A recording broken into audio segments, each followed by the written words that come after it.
2025 session of the Tobago House of Assembly.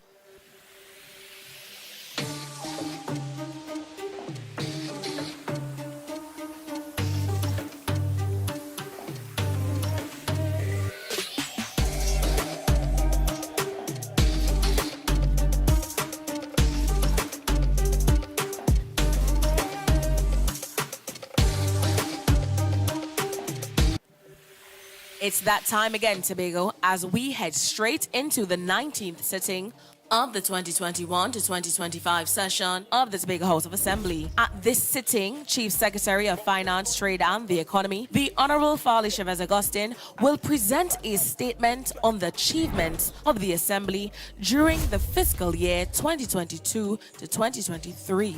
This Thursday, June 22nd from 1:30 p.m. And as usual, you can either come in or tune in. Either way, don't miss it.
Let us now pray. O Almighty God, as we have come together to begin our meeting of the Assembly, we humbly beseech you to grant to all our members the light and guidance of your Holy Spirit, that we may wisely take counsel together and come to such decisions as shall promote your glory and the well-being of all our citizens in this our land, so that peace and happiness, truth and justice may be enjoyed by all people. Grant this for the sake of Jesus Christ our Lord. Amen. Members, you may be seated.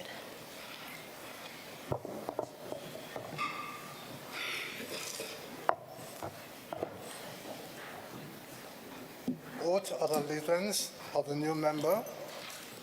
Announcements by the presiding officer.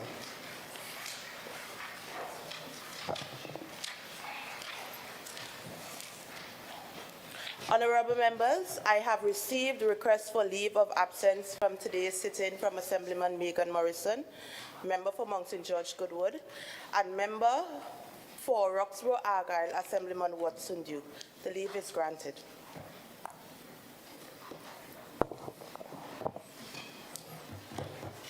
Assembly bills sent back from Cabinet. Assembly laws brought back from Parliament. Petitions, papers.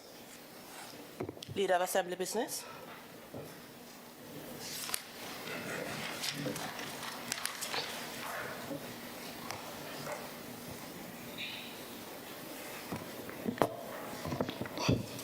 Madam Presiding Officer, I stand to lay papers for the month of May on behalf of the Secretary of Finance and Chief Secretary, the Honorable Farley Chavez Augustine. Thank you.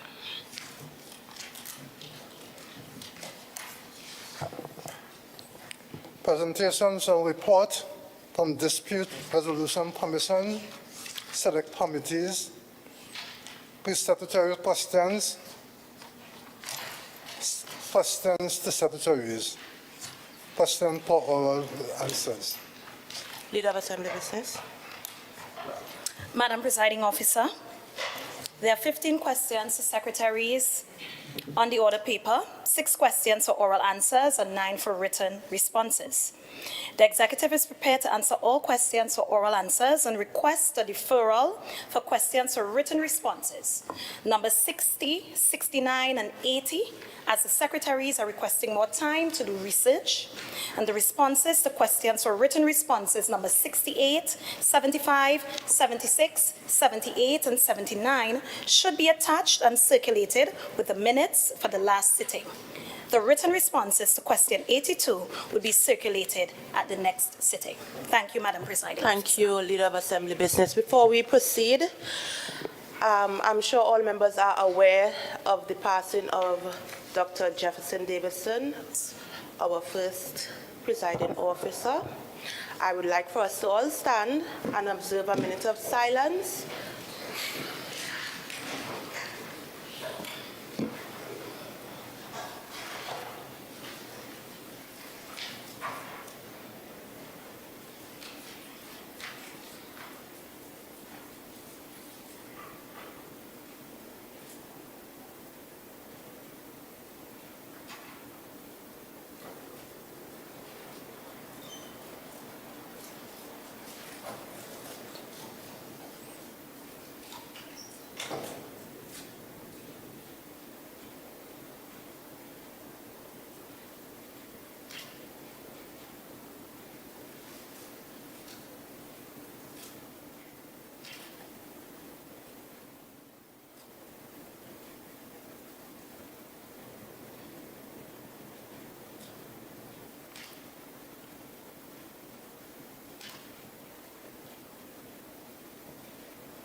Thank you, honorable members. You may be seated.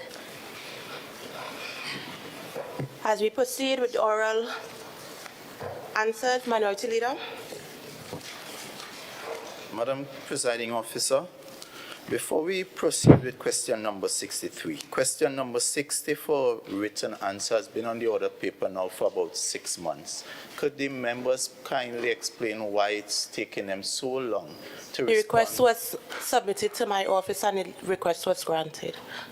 Question 63, please. Question number 63 to the Secretary of Tourism, Culture, Antiquities and Transportation. Councillor Tashia Boris. Thank you, Madam Presiding Officer.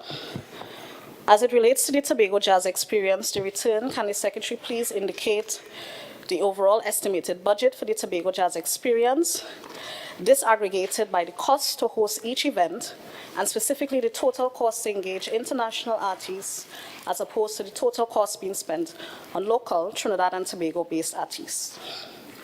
As it relates to the Tobago Jazz Experience, the return, the overall estimated budget was $12,001,623. In terms of the disaggregation of costs for hosting each event, and I would like to indicate that there was some costs that were shared across all 3 nights, but the costs that I'm about to read into the records relate to infrastructure and artist spend on each night, and then I will give a breakdown of the costs that were across the 3 nights. So at the international night, infrastructure cost was $1,431,000, artists $2,421,000. Speyside Jazz infrastructure $783,800. Artist cost $746,900. Gospel night infrastructure $294,550, and artist cost $485,000. The additional expenses to host the jazz across all 3 nights: production costs $803,050, Logistics, $2,278,323. Marketing, $1.2 million. Accommodation, $902,000. Transportation, $270,000. Airfare, $330,000. And temporary workers, $56,000. Pertaining to the breakdown of costs to engage the various international artists, the grand total to do such was $3.8 million, $3,860,155.83, and that was to engage 8 international acts.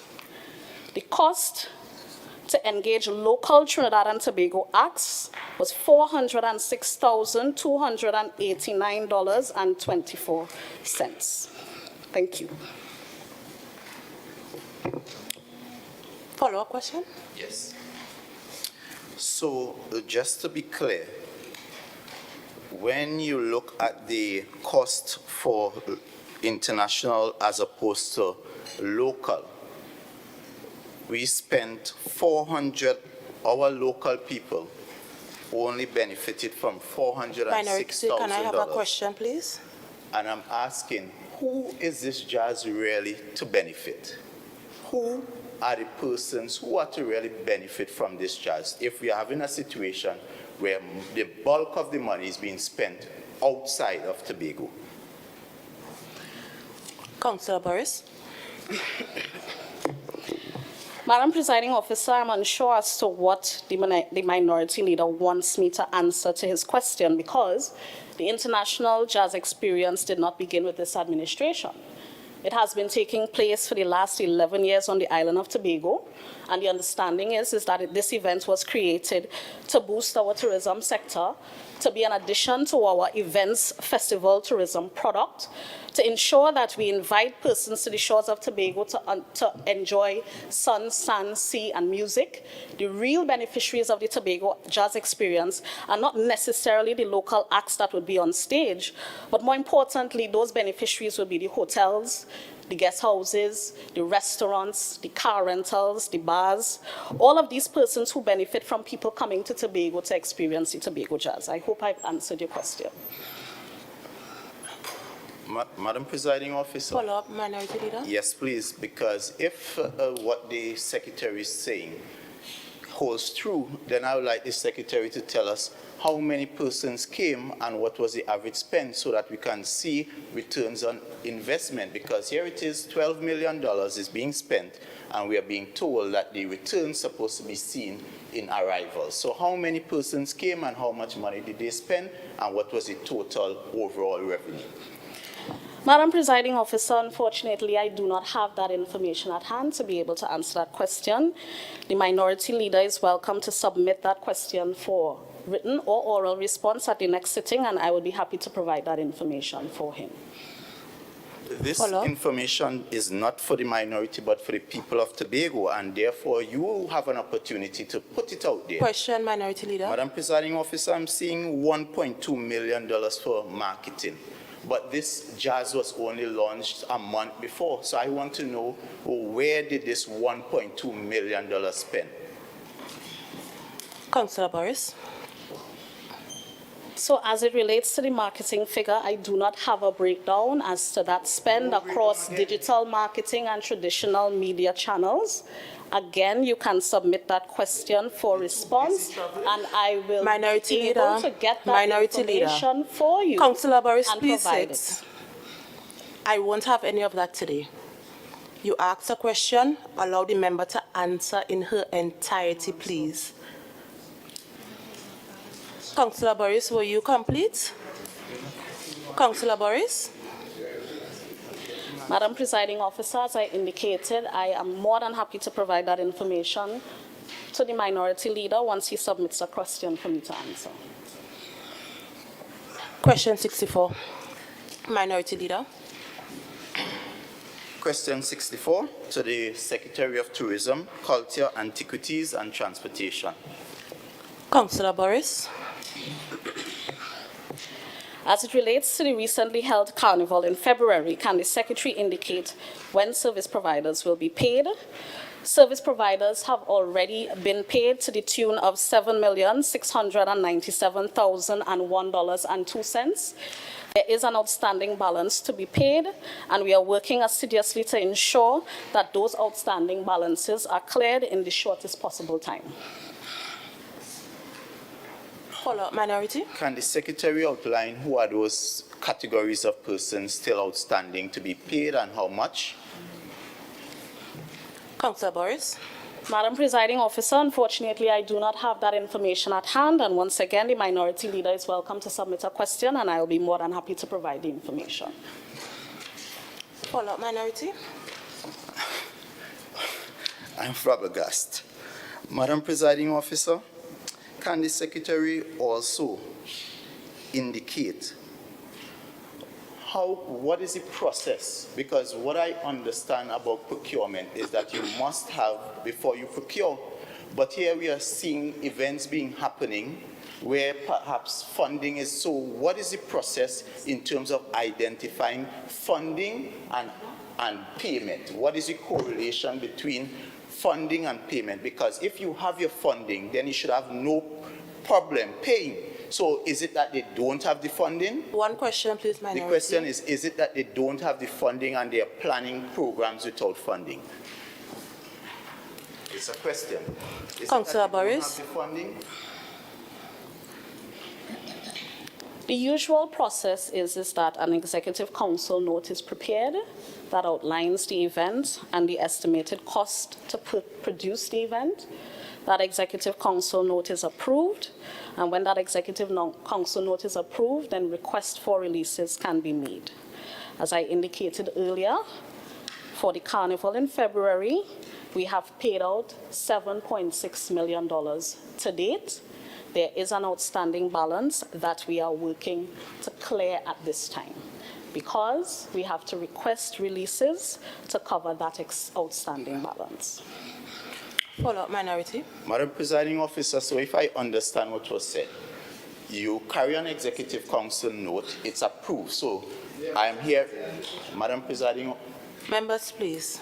Madam Minority, Presiding, please. I'm understanding Question? that the budget was about 10 million, so that would have been approved. You would have requested $10 million. So why we are now in June? Question, minority. The carnival was February. Why have not the division gotten the release so that the people who would have supplied services can be paid? These are poor people. Question? Why, after getting the approval and requesting the release for the $10 million, why haven't you got it in a place where you can now pay? It's now June, Carnival was in February. These are poor people who have provided Thank service. you, minority. Councillor Boris. I'm not sure if it's fair for me to answer that question, Madam Presiding Officer, but I will attempt to do so. The division has done all that it is supposed to do in terms of requesting releases in a timely manner. We are not responsible for any delays that may result from situations outside of our control at the division. I will continue to repeat to the minority leader that we have already paid out $7.6 million. We have a small balance to cover in terms of February Carnival, and as soon as those monies are available, those payments will be made. Question 72, minority leader. Question 72 to the Secretary of Infrastructure, Quarries and Urban Development. Secretary James. Thank you, Madam Presiding Officer.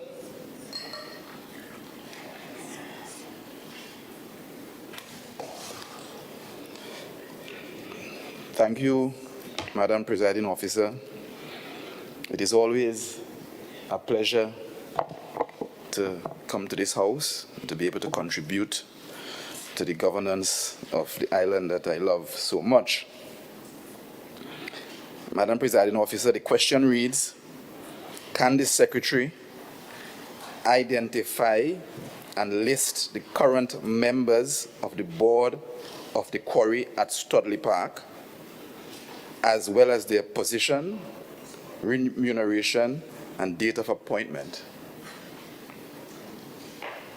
Madam Presiding Officer, in 2017, the quarry, that is the mining operations of the then DIQE at Studley Park, the aggregate crushing operations, the asphalt manufacturing operations, the equipment rental operations, and the testing lab unit of the DIQE at Goldsboro were all consolidated into one corporate entity incorporated under the Companies Act of 1995 as Studley Park Enterprises Limited, commonly called SPEL.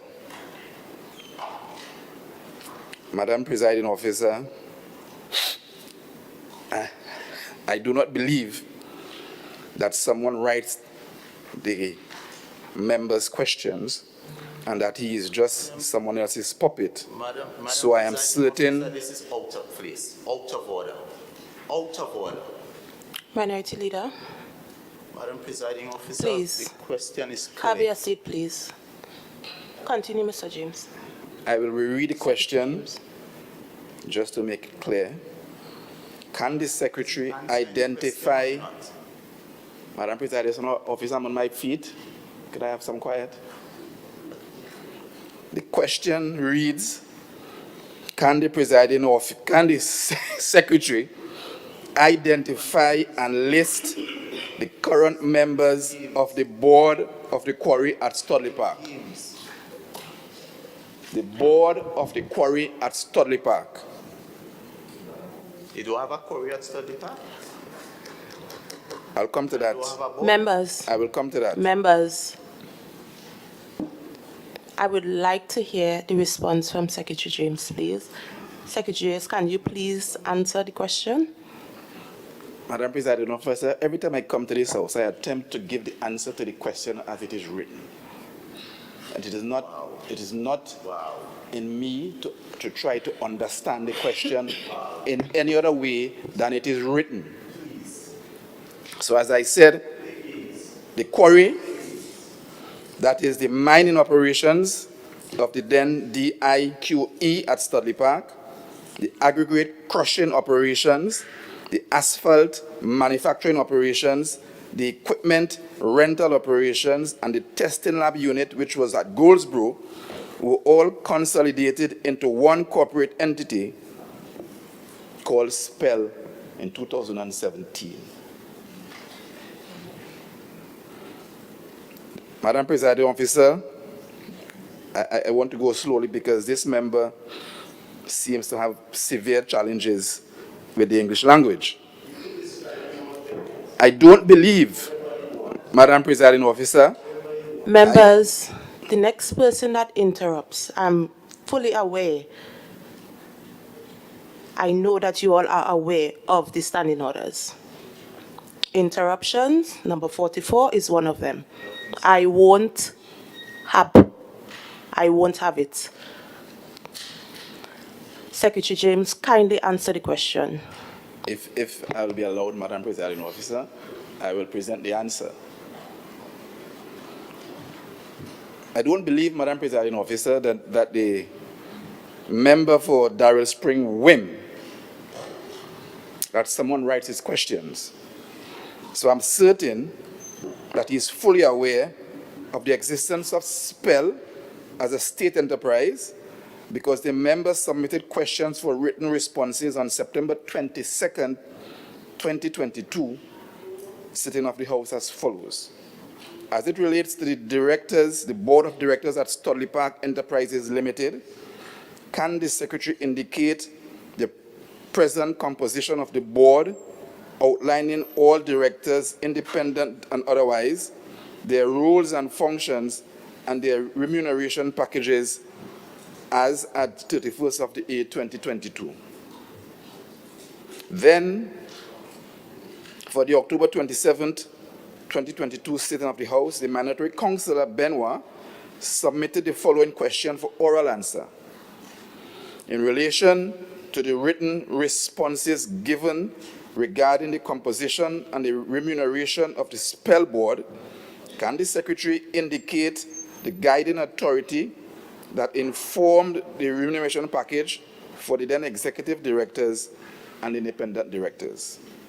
Therefore, Madam Presiding Officer, I am not certain if this question before me today is some sleight of words, but simply the answer to this question is that the quarry, that is the mining operations at Studley Park, does not have a board on its own.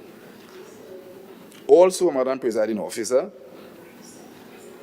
given the actions of the learned member for Darrell Spring Whim in this House, I would ask that if the member wants to ask about the board of the directors of the Studley Park Enterprises Limited, that being a separate altogether question, that he is welcome to submit that question at the next sitting or at any other sitting he chooses, and I'll be pleased to answer. Also, Madam Presiding Officer, because of my uncertainty as to the question that is being asked, I am tending to think that the minority leader, the member for Darrell Spring Whim, is confused as to the quarry at Studley Park, and he's probably referring to the other quarry at Studley Park, who used to be operated by his good friend, that was on state lands, that... Thank you, Assemblyman James. Madam President, I'm not finished my answer, respectfully.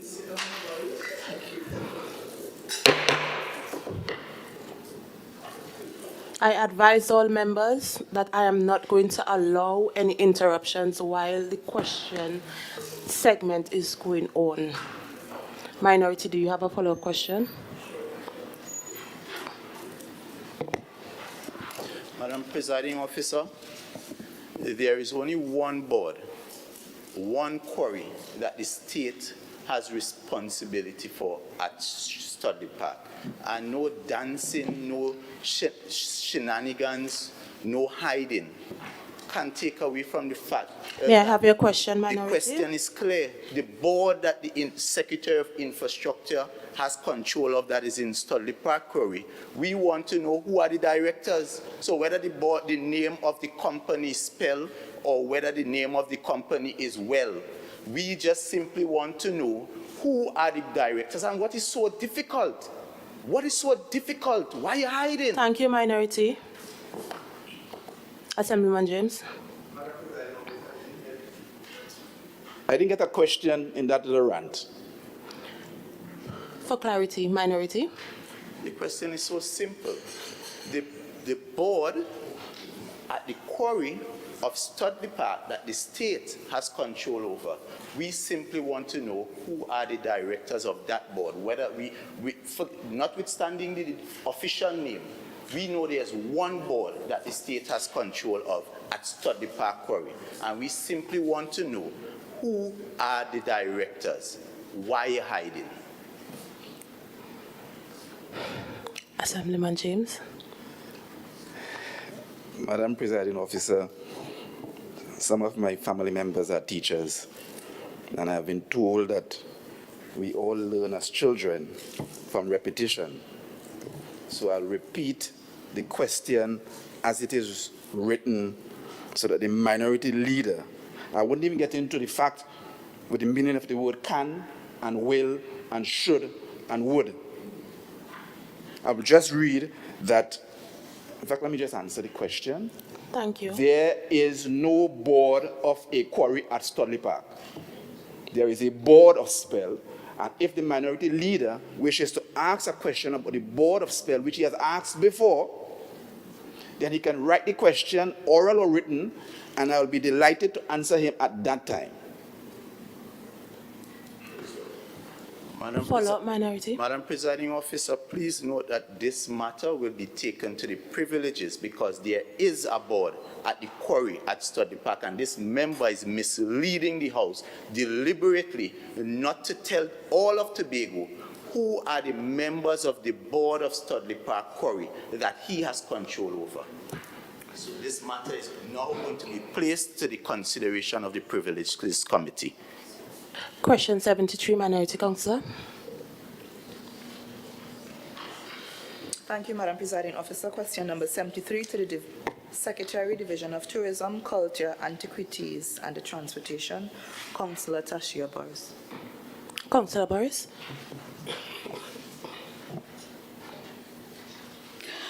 Further to question 33 for written response at the 11th sitting, which was partly answered, can the Secretary provide an update on the total expenditure to date for the Tobago Carnival in October 2022, giving a breakdown of the total amount paid to suppliers, as well as any amount outstanding or unpaid commitments?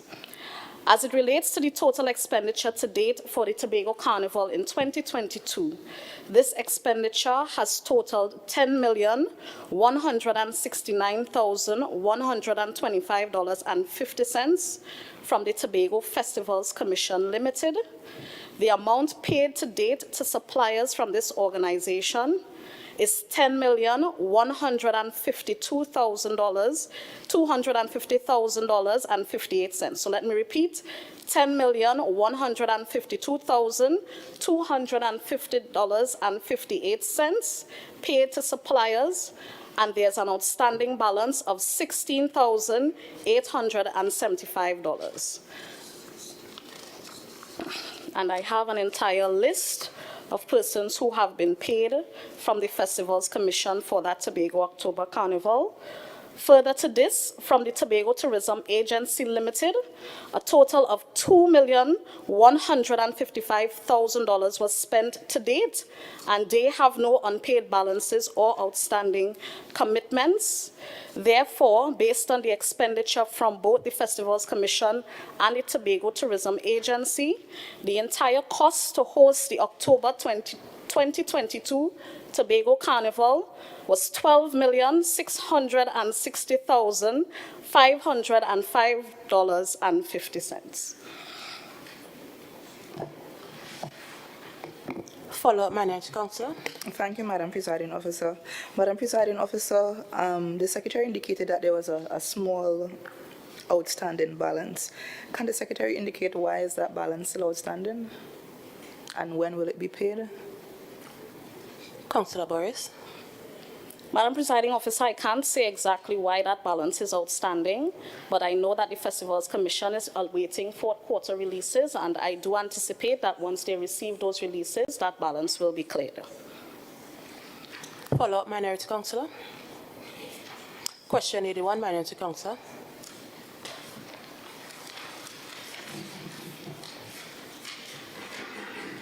Question 81 to the Secretary of Community Development, Youth Development and Sport, Assemblyman Terence Baines. Assemblyman Baines. Thank you, Madam Presiding Officer. The question as posed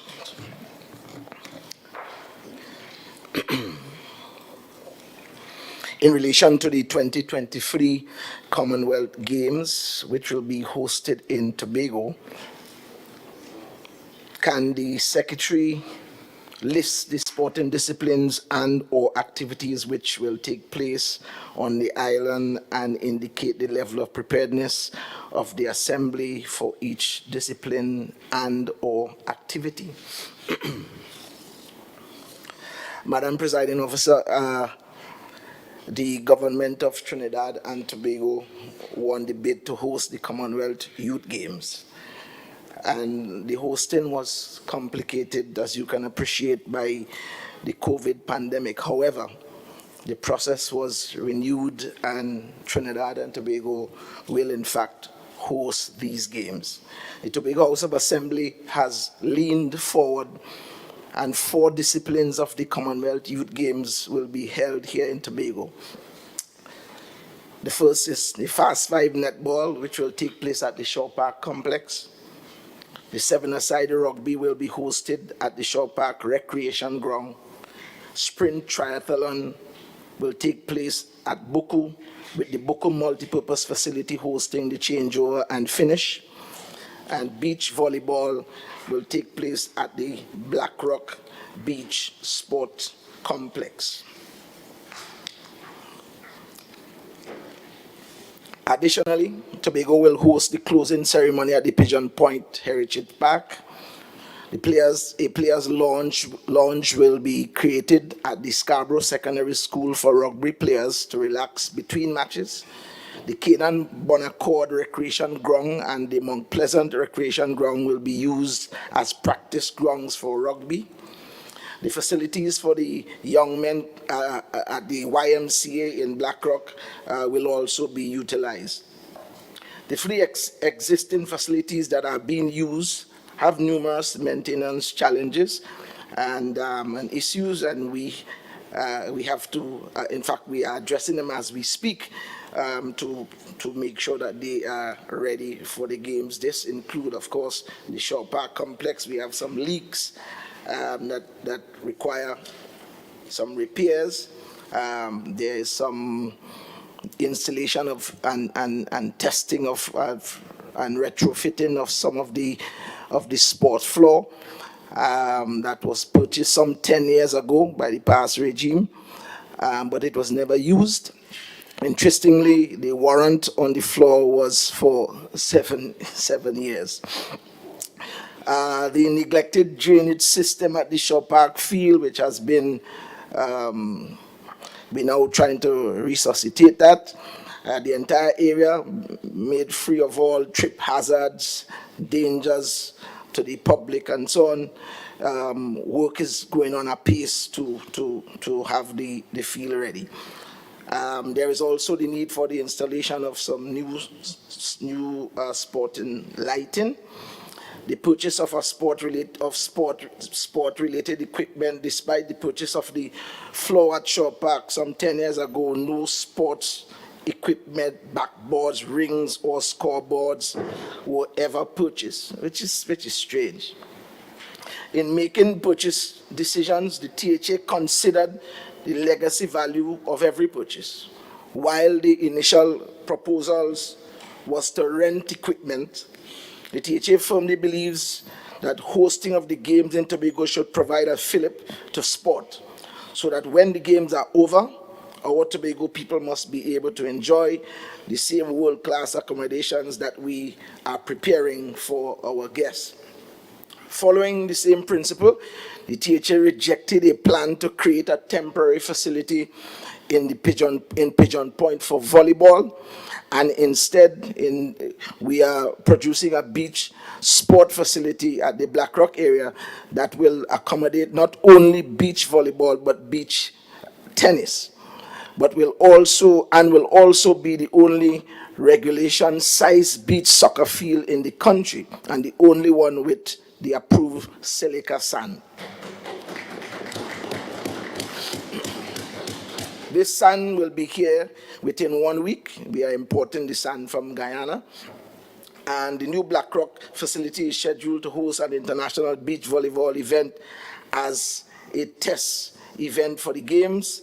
And already the THA has received requests for bookings from soccer event promoters and has garnered interest from Trinidad and Tobago representation on the International Beach Tennis Tour. Madam Presiding Officer, kindly note that in keeping with the modern trends, the environmental sensitivity, and the need to keep the facility flexible for the multiple uses to which it will be put, a single permanent office, equipment storage space, cafeteria, and a washroom with a VIP veranda will be included. All the amenities... Assemblyman Baines? Yes? Had I known your answer would have been this detailed, I would have suggested this for written answers.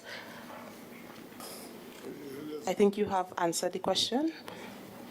Minority Council. Madam Presiding Officer, the Secretary did not indicate the preparedness and whether or not the facilities, and I have some follow-up based on the response given by the Secretary. Can I have the question, please? The preparedness, he didn't answer the part about the preparedness of the Assembly. Assemblyman Baines. Madam Presiding Officer, work is going on apace on all of these surfaces, and it is our conviction that the spaces would be ready for the games. Follow-up Minority Council. Thank you, Madam Presiding Officer. Madam Presiding Officer, when you visit the website of the Commonwealth Youth Games, you will see that beach volleyball is scheduled for, or the venue is Pigeon Point. And we are aware that there's a process to change the venue based on the contract. The question is, has the Tobago House of Assembly engaged in the process to change the venue from Pigeon Point to Blackrock for beach volleyball? Assemblyman Baines. Madam Presiding Officer, I have not familiarized myself with what the councillor is referring to, and therefore I don't want to venture there. All I can say is that as the body that is in charge of the governance of Tobago, we saw it fit to have a facility, and notwithstanding that with the damage that has been done to the Pigeon Point space, I know from erosion and so on that it was more sensible to have the games in a different space. Follow-up minority. Councillor. Thank you, Madam Presiding Officer. Madam Presiding Officer, I'm a bit concerned by the response from the Secretary of Community Development because there's a contract between the government of Trinidad and Tobago and the Commonwealth Games in terms of hosting these games. And again, if you go to the website of the Commonwealth Youth Games, you will see venues for varying locations. If it is that the venue has to be changed, I am thinking that this should be done in consultation. There is some process. And if the Secretary is not aware, then I think the Secretary needs to take steps. Can I have the questions, please? Question. Will the Secretary be taking steps to formally change the venue? And can the Secretary just decide that the venue for the beach volleyball could just be changed like that? Assemblyman Baines. Madam Presiding Officer, just a few days ago, representatives from the Commonwealth Games were here with us in Tobago. I met them myself. We had conversations. There was no issue raised as it relates to our process with the readiness and the preparedness of the facility at Blackrock. Therefore, I don't think that this matter is a matter of concern to me. Unfortunately, Minority Councillor, those were your 3 follow-up questions. Should you have any questions that you would like to pose to any other members, you can do so in writing for the next sitting of the Assembly. Clerk?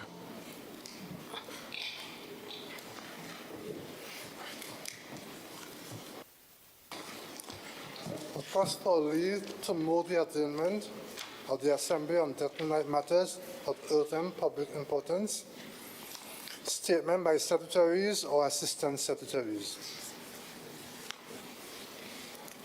Leader of Assembly business. Madam Presiding Officer, I beg to move that Standing Order 91-1 be used to suspend Standing Orders 29-2 to allow the Chief Secretary and Secretary of Finance, Trade and the Economy to deliver his statement in its entirety. Let me repeat. I beg to move that Standing Order 91-1 be used to suspend Standing Order 29-1 to allow the Chief Secretary and Secretary of Finance, Trade and the Economy to deliver his statement in its entirety. Thank you, Madam Presiding Officer.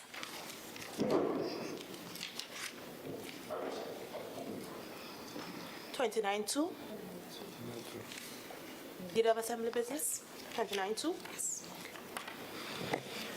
Honorable members, the question put is that Standing Order 91-1 be used to suspend Standing Order 29-2 to have the Chief Secretary and Secretary for Finance, Trade and the Economy to deliver his statement in its entirety. All in favor say aye. Aye. Any against? Chief Secretary, you may begin.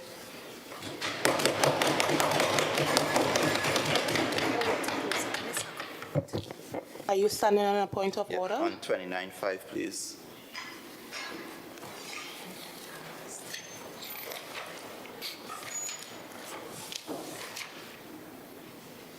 Madam Presiding Officer, 29.5 says that a statement made by a member shall be circulated to all members. Madam Presiding Officer, this statement is being made and there's no such paper being circulated. The second challenge I have, it is quite disingenuous that the member will be allowed to misuse the provisions of a statement to deliver a political address. This is a clear abuse Minority of the Leader, House. Minority And- Leader, the statement has not been made yet. But, Madam Presiding Officer, the statement is made so that we can follow and ensure that the Chief Secretary follows the statement. That is the only way we'll know what he's saying is actually on the statement. It should be circulated. Noted. So will it be circulated? Ms. O'Neill?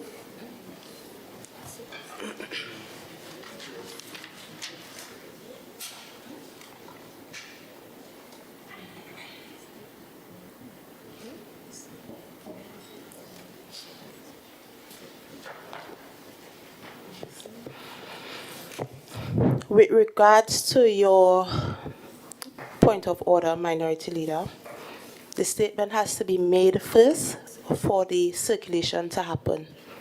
Kindly read the standing order properly. A statement made. Minority Leader, Minority Leader, kindly have your seat. Chief Secretary, please continue.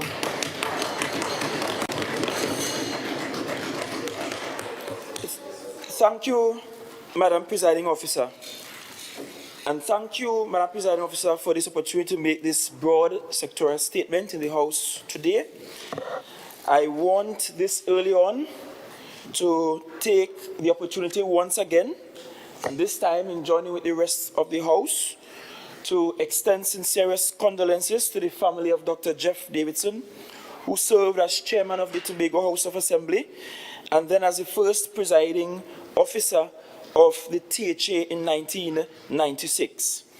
It must be noted in this House that we are eternally thankful for the roles played by Dr. Davidson in Tobago's long-standing fight for greater autonomy. May his legacy inspire today's generation to fight on and fight harder for what is rightfully Tobago's. This statement, Madam Presiding Officer, comes on the cusp of the annual THA budget, which will be presented in this House on Monday, 26 June 2023 at 10 a.m. The debate on the budget will happen subsequently on Thursday, 29 June 2023, starting at 10 a.m.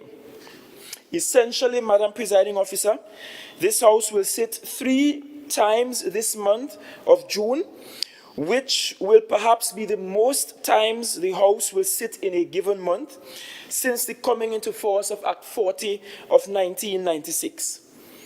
Today, I'm grateful for my colleagues who have agreed to waive the usual time for a statement to be read in this House, to allow for me to put on the record of the House clear explanations and capital FACTS facts surrounding the matters that the Prime Minister of the Republic of Trinidad and Tobago have been deliberately misleading the nation on.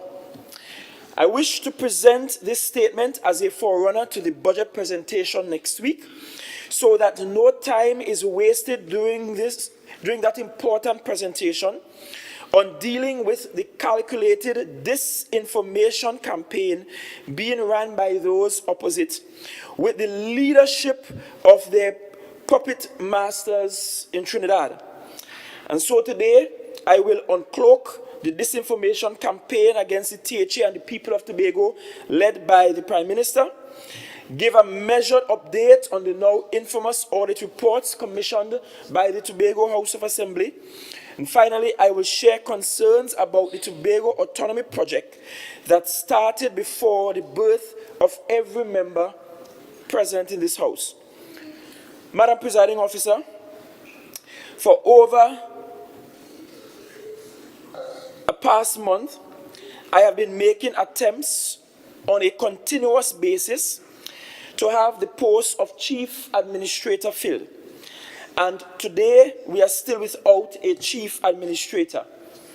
Section 71(4) of the Tobago House of Assembly Act is very clear, which stipulates that prior to consultation with the Public Service Commission on the appointment of the Chief Administrator, the Prime Minister shall consult with the Chief Secretary.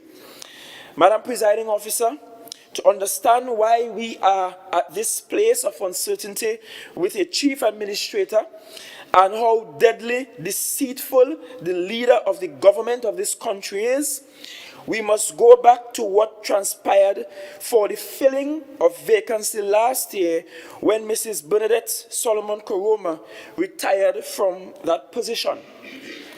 Madam Presiding Officer, before I do that, I recall as a child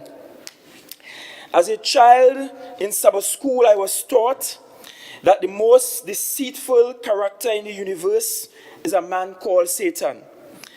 And then I get to almost the age of 38, and I encountered the Prime Minister, Dr. Keith Christopher Rowley.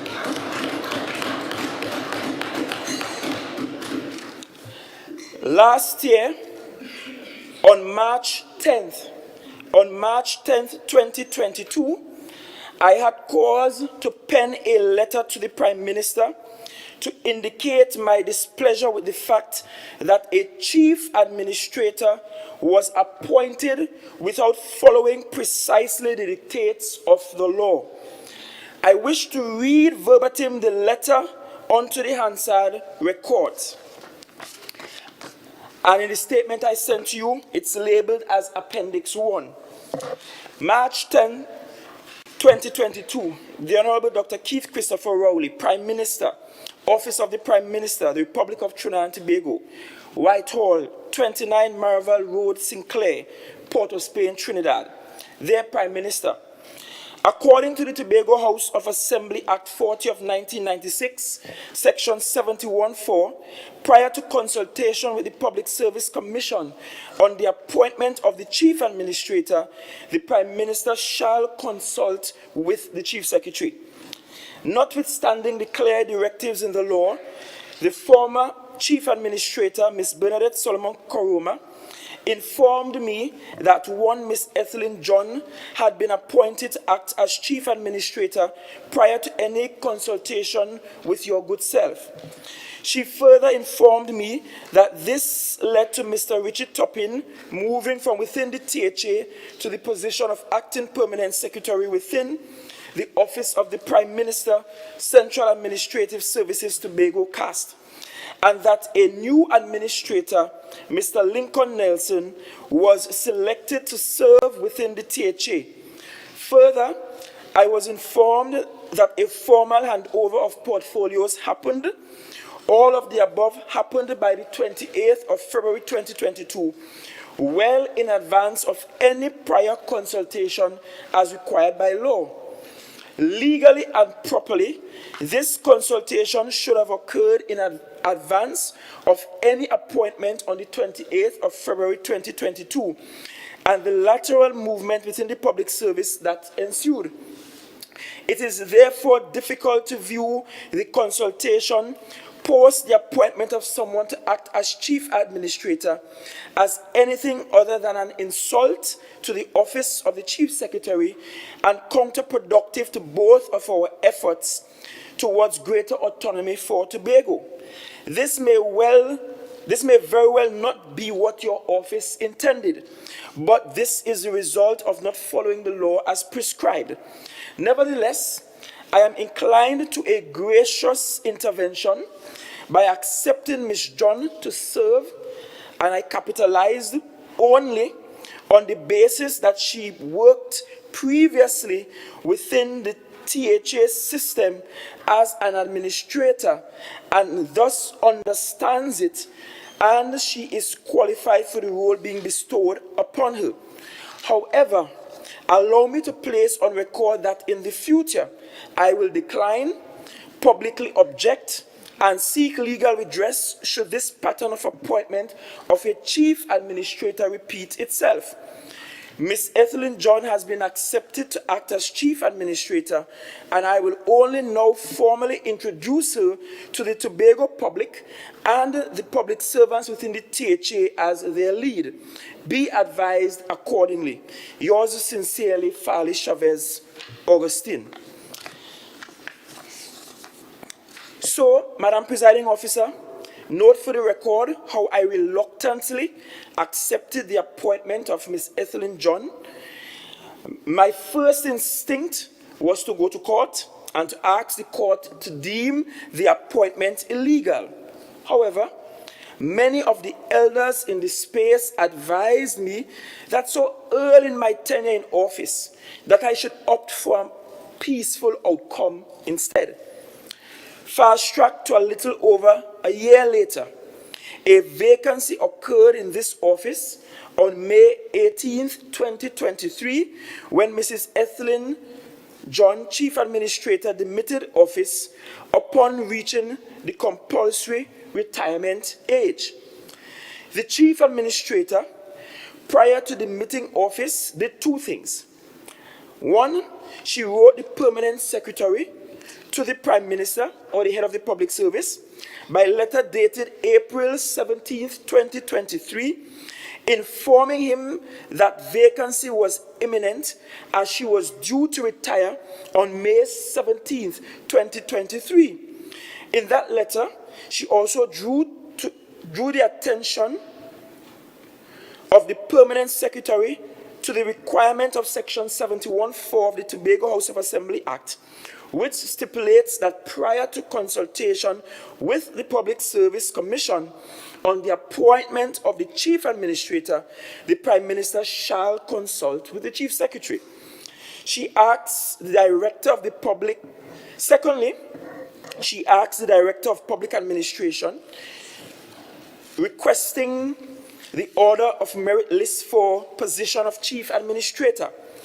Acquisition of this list would have given the Chief Secretary an opportunity to peruse the list prior to the statutory consultation with the Prime Minister. The list was never provided. I acquired a copy of the letter sent by the Chief Administrator, and I wish to also enter this letter on the records of the House. I will now read this letter verbatim, as you will see in the statement provided to you, Appendix 2. April 17th, 2023, Mr. Maurice Sweet, Permanent Secretary to the Prime Minister, Office of the Prime Minister, Whitehall, 13 to 15 Sinclair Avenue, Sinclair, Trinidad. Dear Mr. Sweet, reference is made to the caption supra. Kindly be informed that Ms. Ethelyn John, Acting Chief Administrator, Tobago House of Assembly, is due to proceed on compulsory retirement from the public service with effect from 17th May 2023. The Tobago House of Assembly Act 40 of 1996, Part 7, Clause 71, 4 states, prior to consultation with the Public Service Commission on the appointment of the Chief Administrator, the Prime Minister shall consult with the Chief Secretary. Submitted for your attention and necessary action. Yours respectfully, Ethelyn John, Chief Administrator, Tobago House of Assembly. Madam Presiding Officer, 2 days prior to the date of the Chief Administrator's departure, in light of no information reaching me about the appointment, and being mindful of the legislative requirement of Section 71(4) of the Tobago House of Assembly Act 1996, which imposes a directional mandate on the Prime Minister to consult with the Chief Secretary prior to the fulfillment of Section 121 of the Constitution, a meeting was sought with the Prime Minister by letter dated May 15th, 2023. I wish to read a significant part of this letter. Part of the letter I will keep redacted until an appointment is made by the Public Service Commission. In the statement provided to you, it's labeled as Appendix 3. And this is to the Prime Minister dated May 15th, 2023. Dear Prime Minister, Congratulations on your recent achievement of Honorary Doctor of Letters from Howard University. According to the Tobago House of Assembly Act 40 of 1996, Section 71(4), prior to consultation with the Public Service Commission on the appointment of the Chief Administrator, the Prime Minister shall consult with the Chief Secretary. At this juncture, 2 days away from the retirement of the current Chief Administrator, no such consultation has happened between your good self and me. This letter therefore serves as both a reminder of the legal requirement and an avenue through which I will share my recommendation for the appointment of a new Chief Administrator. Legally and properly, this consultation should happen in advance of any appointment on the 18th of May 2022 or thereafter. Last year, the procedure was improperly handled, and a letter to that effect was sent to your office reminding of the requirement in law and the need to not have history repeat itself. In this regard, I wish to have, name redacted, considered for appointment as Chief Administrator within the Tobago House of Assembly. Attached is the resume. I shall be available for consultation/conversation on the matter at any time mutually convenient. Yours sincerely, Farley Chavez Augustine. Madam Presiding Officer, the letter very clearly stated the date on which the vacancy would occur. It should be noted that this letter was a sequel to the previous appointment of a Chief Administrator 2022, where the appointment was foisted upon the Chief Secretary without any prior notice or consultation whatsoever.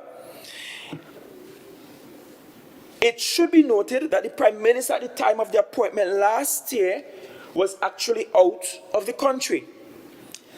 I also want members of this House to carefully note that in the absence of consultation, I made a recommendation to the Prime Minister in writing. Remember that this was the 15th of May 2023. This will become materially important.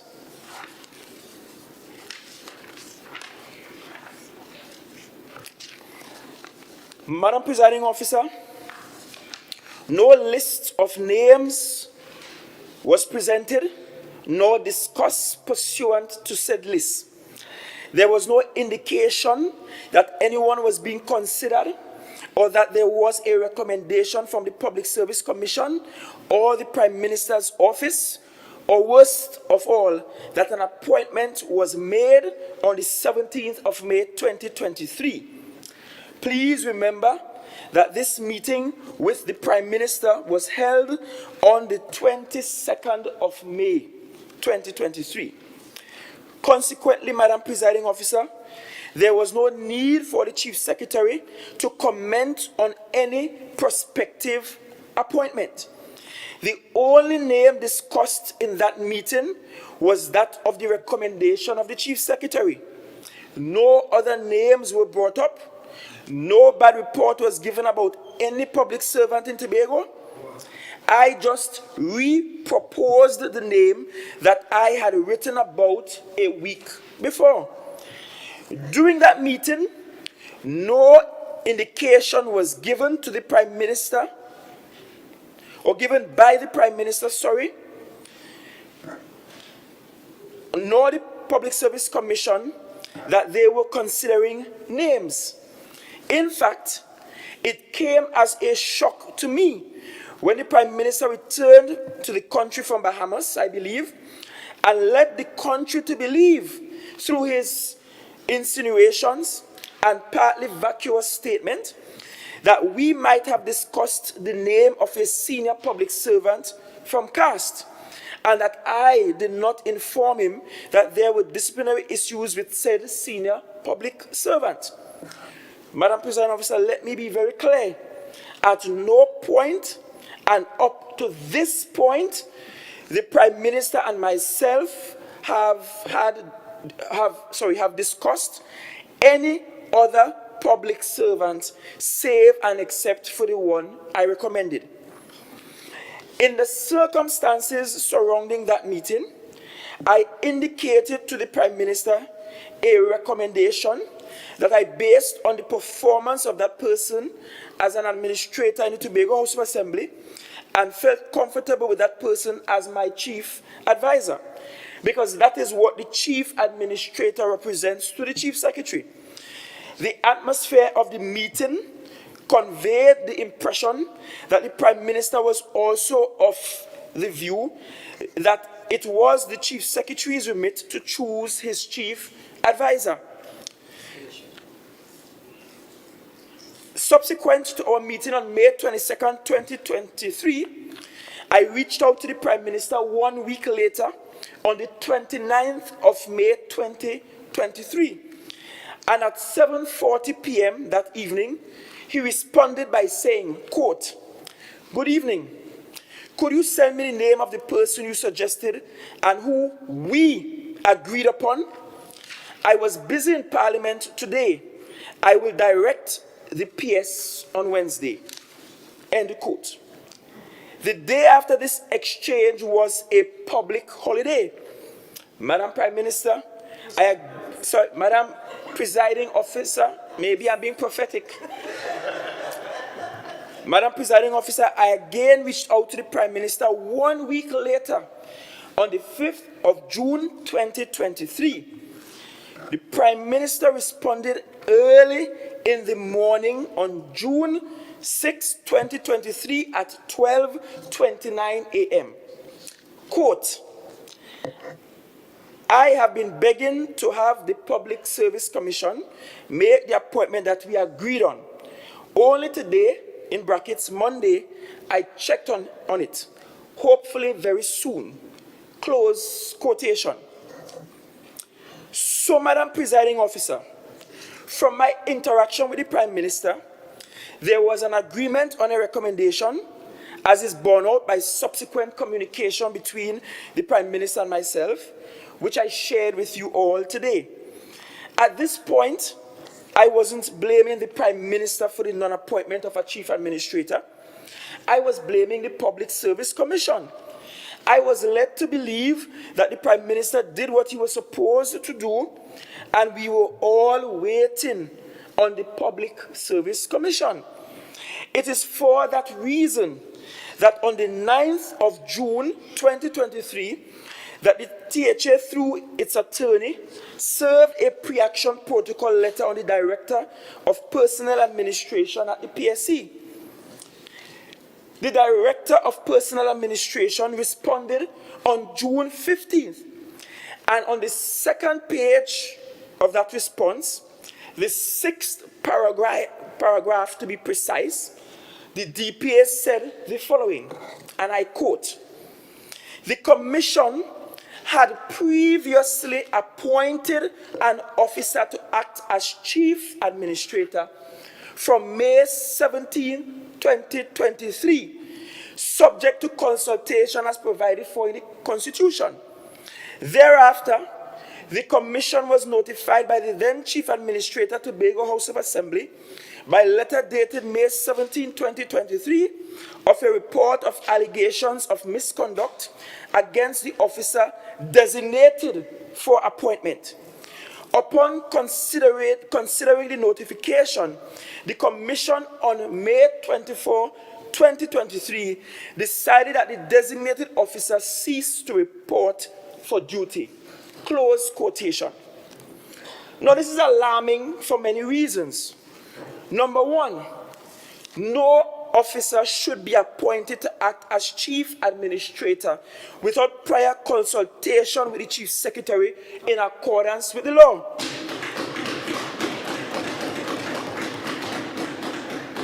Number two, the Public Service Commission became aware of the allegations, according to them, 5 days before the Prime Minister met with me to have consultation. Number three, the question is, was the Prime Minister made aware of these allegations prior to him meeting with me 5 days later? If no, why not? It was the Public Service Commission's duty to inform the Prime Minister of such, not mine. So this talk about me not giving the Prime Minister a report is hogwash.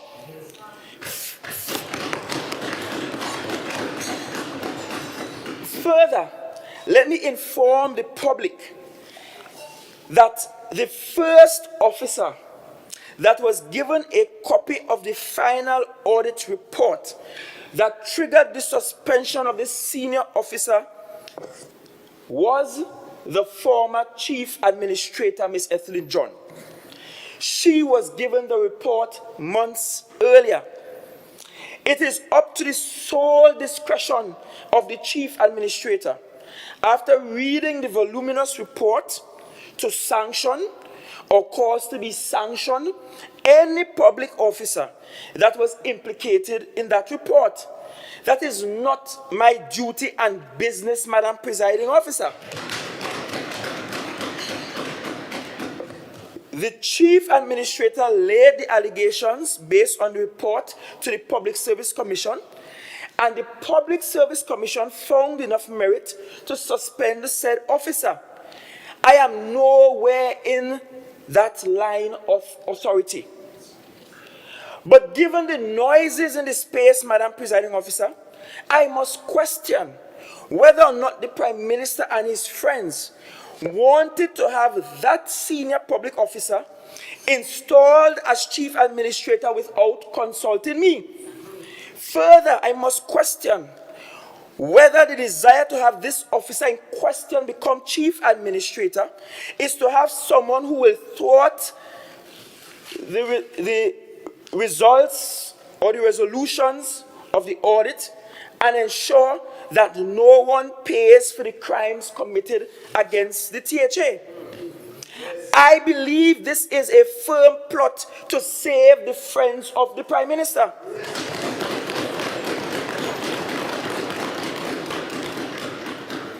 At this point, the protracted vacancy in the office of Chief Administrator negatively affects the timeliness of treating with human resource matters in the THA. By legal notice number 105, the Public Service Commission Delegation of Powers Amendment Order 2006, the Public Service Commission delegated authority to the Chief Administrator and the THA to exercise certain powers with regards to public officers up to range 68 on behalf of the Public Service Commission. These include to appoint persons on recruitment from outside the civil service in a temporary capacity to an office in the Tobago House of Assembly, to appoint a public officer to act in a public office in the civil service, Tobago House of Assembly for periods up to 6 months, whether such acting appointment is in a vacant office or not, and in respect of such powers, the Chief Administrator shall apply the principles of selection prescribed in Regulations 18, 24, and 26, and the provisions of Regulation 25 of the regulation. Also, the Chief Administrator is delegated powers to transfer a public officer from an office in a grade in the Tobago House of Assembly to which such an officer is assigned to a similar office in that grade within the Tobago House of Assembly with no alteration in his remuneration, which power shall be exercised by the Chief Administrator subject to the provisions of Regulation 29. And in the absence of a Chief Administrator, Madam Presiding Officer, no one can fulfill this function. The morale of public officers whose human resource matters are not being dealt with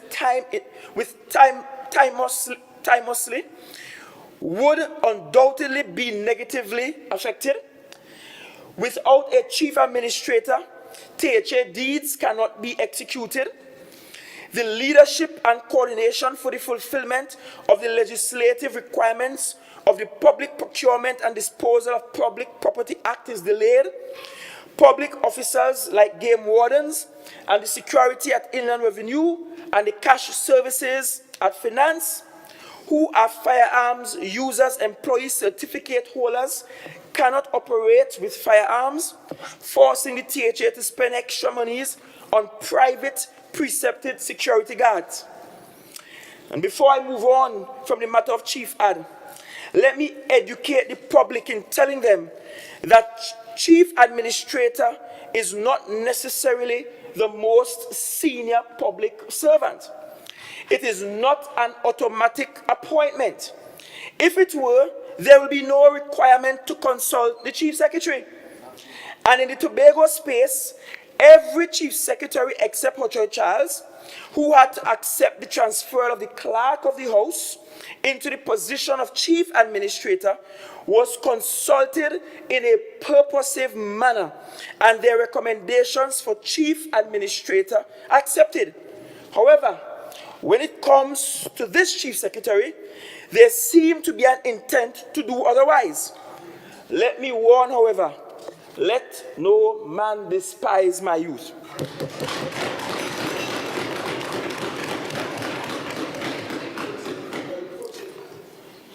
And this brings me to the audit report that is clearly the cause of all this disinformation. It is why they have slandered my name concerning the selection of a chief administrator, so that they can install who they want as chief administrator. I brought to this house preliminary findings of the audit report, and I indicated then that there were some steps to be taken before the report is finalized. In my statement to the House then, I did not call the names of any of the contractors involved in the audit. In fact, those contractors called themselves out. Since then, we have had the final report. We have sought and received sound legal advice on how to proceed. One contracted officer has been fired owing to the findings of the report. One public officer has been suspended owing to the findings of the report. The offenses highlighted in the report were forwarded to the offices, and I need you to listen carefully, to the offices of the Commissioner of Police, the Fraud Squad, the Financial Investigation Unit, or FIU, the now highly anticipated Anti-Corruption Bureau, and the Director of Public Prosecution.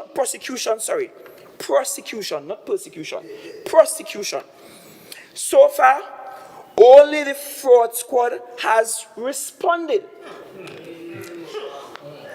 Learning from the historical lessons of the Scott drug report, I was probably a little baby at that time, 80s, still in nappy. Right up to land date, I will not be making the report public, nor will I be laying it in the House, and I will not be giving a copy to the minority, nor the Prime Minister.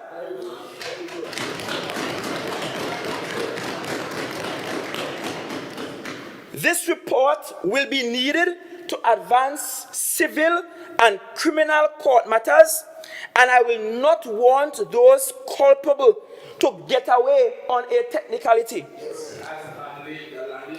As Lande did. Madam Presiding Officer, it will appear that those opposite will like the opportunity to capital WAR1 their friends and to have the report thrown out of court on a technicality.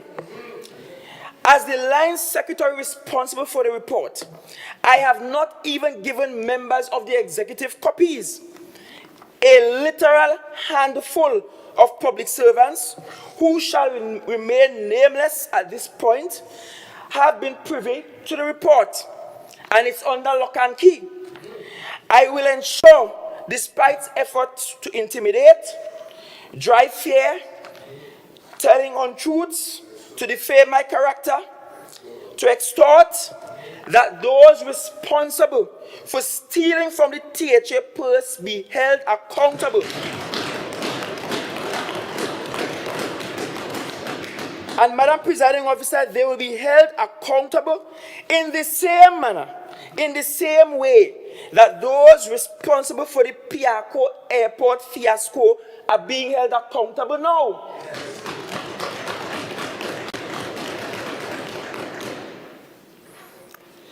Madam Presiding Officer, the actions listed above with the audit report has intensified the efforts from Trinidad to interfere in the governance of Tobago. Perhaps, now with the passing of Dr. Davidson, every Tobagonian should read his book on on PNM versus Tobago. It has always been PNM versus Tobago.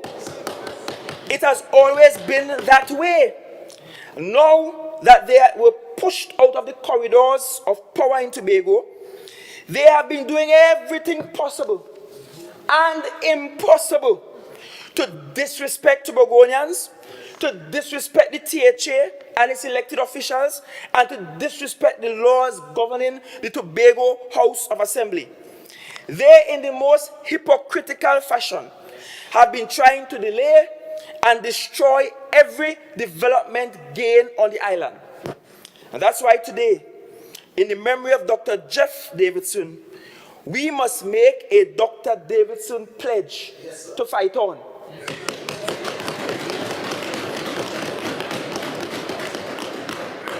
And so tomorrow, we will respectfully, at least this side, show up and give Dr. Davidson a hero's burial.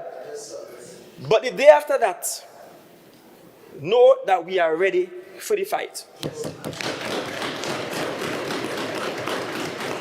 Tobago's autonomy must be protected on all counts, and Tobago and Tobagonians will stand up and make those opposite and our friends, families, and at last, the enemies across the waters respect the institution that is the Tobago House of Assembly.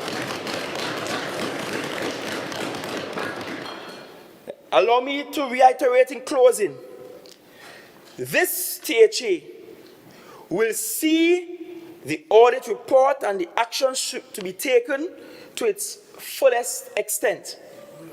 We will carefully dot our I's and cross our T's. Yes. We will take every action possible against those who are culpable. Chiefad or no chiefad, it will happen. Yes.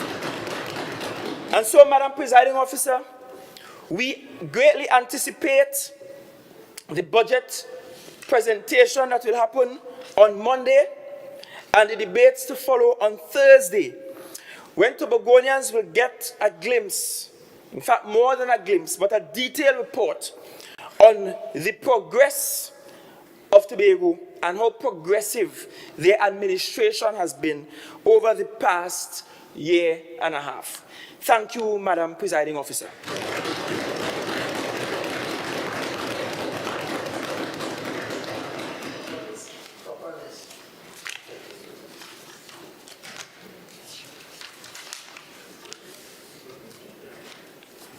Personal explanation, introduction of bills, motion relating to the business or sitting of the Assembly, moved by Secretary or Assistant Secretary.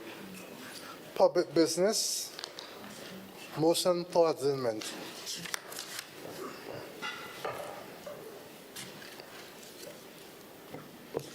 Leader of Assembly business. Thank you, Madam Presiding Officer. Madam Presiding Officer, before I adjourn, permit me to make a correction to an error made when I laid the papers previously. It should be that I stand to move that the monthly budget report as at the end of April and not May 2023 be laid on behalf of the Chief Secretary and Secretary of Finance, Trade and the Economy. Noted. Madam Presiding Officer, I now beg to move that this House stands adjourned to Monday 26th June 2023 for the budget statement of the Tobago House of Assembly. Members, the question is that this House now stands adjourned until Monday, 26 June. All in favor say aye. Aye. Any against? This House now stands adjourned to Monday, 26 June. Good afternoon, members.